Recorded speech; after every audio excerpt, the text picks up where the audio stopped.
দাদা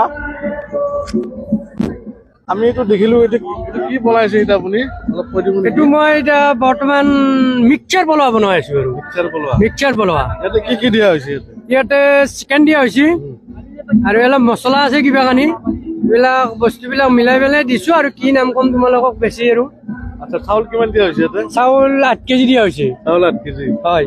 মছলা কি কি মছলা দিয়া হৈছে? মানে গৰম মছলা আছে, জিৰা আছে, ধনিয়া আছে, চিকেন মছলা আছে, মানে এনেকে কাশ্মীৰী আছে, এনেকে দিছো আৰু গোটেইখিনি বস্তু। আদা ৰহুন আছে আৰু এটা আমাৰ প্ৰাইভেট মছলা আছে। এটা কি নাম এইটো বস্তুটো, কি নাম? এইটো মানে আমাৰ বিৰিয়ানী নেকি? চিকেন বিৰিয়ানী। ঠিক আছে বাৰু। ঠিক আছে। আপুনি কিবা ক'ব নেকি? এইটো চিকেন নাই, মই এইখিনিয়ে কৈছো যে আমাৰ অলপমান প্ৰাইভেট মানে মছলা আছে, এইটো দিয়া হৈছে, বিৰাট টেষ্টি হৈ যাব আৰু এইটো আমি আমাৰ দৰাক সুধিম এতিয়া আমি আমাৰ দৰাক অলপ ক'ব কাৰণে অলপমান হেৰি কৰিম। দাদা ভাই, ধৰা পইচা হ'ল কথা 100 টকা আছে, পইচা গ'ল বোলে ধৰা, এতিয়া আমাৰ 100 টকা পইচা আছে। এতিয়া অৱস্থা বেয়া। ৰাইজে কি ক'ব এতিয়া? এতিয়া লগৰ গিলা যদি অলপ সহায় কৰা, এটা বিৰিয়ানী জেগাত আৰু কিবা বেলেগ হৈ যাব।